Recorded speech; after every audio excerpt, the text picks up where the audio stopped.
and negligent. Those are words a Douglas councillor used to describe the infrastructure minister after hundreds were left unable to vote in this year's local authority elections due to self-isolation. Another described the situation as foreseeable and questioned why no way to allow isolating residents to cast their votes was put in place. Well, we're joined this morning by Infrastructure Minister Tim Baker. Minister, have you been negligent? No. So why wasn't there a plan in place for isolating voters?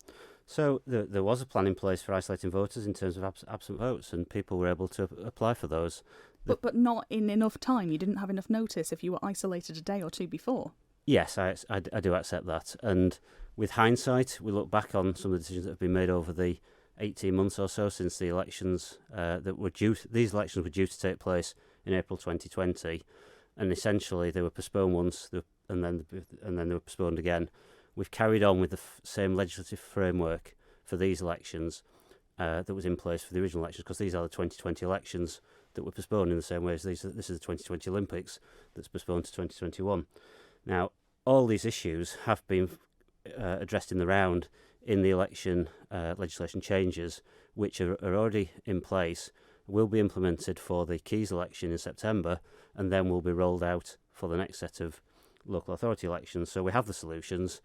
The decision back at the time from Cabinet Office and from Isle of Man Government was that the preference was to roll these out in a general election of Keys and then to do it in the local authority election.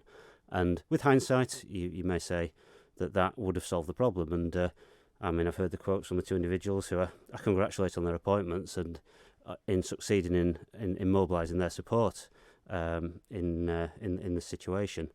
And of course, it's regrettable that anybody who wanted to vote wasn't able to, and clearly that's not a good thing. However, the wider issue here is actually about low levels of turnout across the island generally, albeit I must highlight the exceptional turnout in Derby with 41%, and also the number of constituencies that were just simply not where there wasn't even a contest, and indeed the number of authorities where there still is not a quorum or full base of commissioners even after these elections. So yes, I understand the Twitter politics from the individuals, which are largely in the Douglas constituency.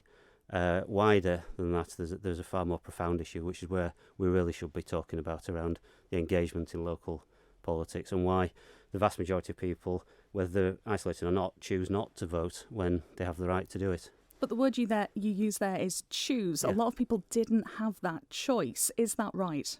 It's disappointing, and what I can say is that obviously there was a Tuesday in Tynwald, there was a emergency question which I took. It was originally addressed to the Chief Minister.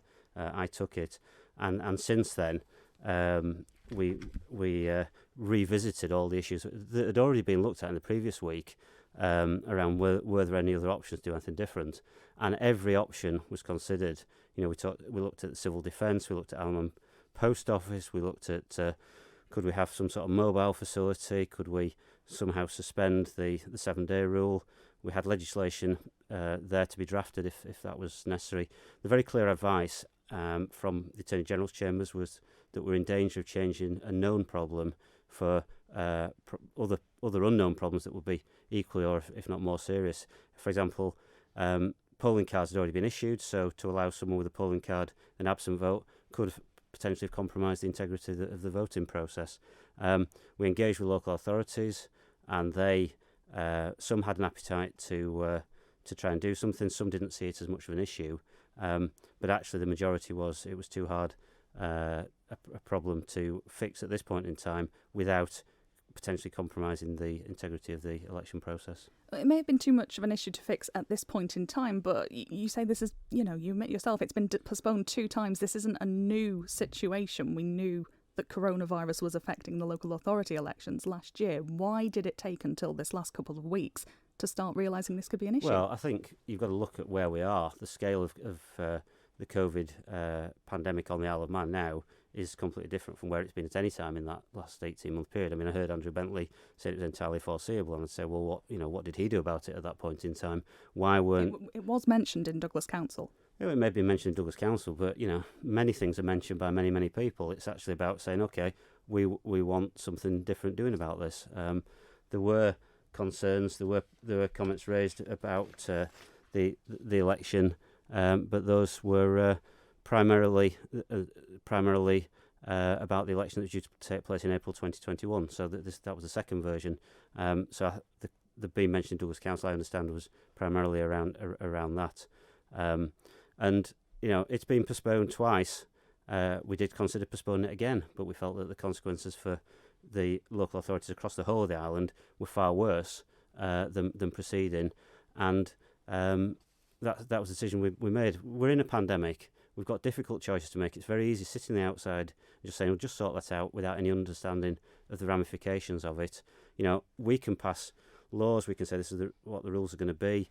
Actually, the elections are delivered by the local authorities and the returning officers, so they've got to actually be comfortable with what they've been asked to do and feel that it's appropriate and reasonable. 2 months today, it will be the general election. Can you promise now that this will not be an issue then? Yes, because we've got the new framework, the new electoral framework is in place. My understanding is up to 24 hours before the absent voter arrangements can be triggered. There's the use of postal votes and proxy votes.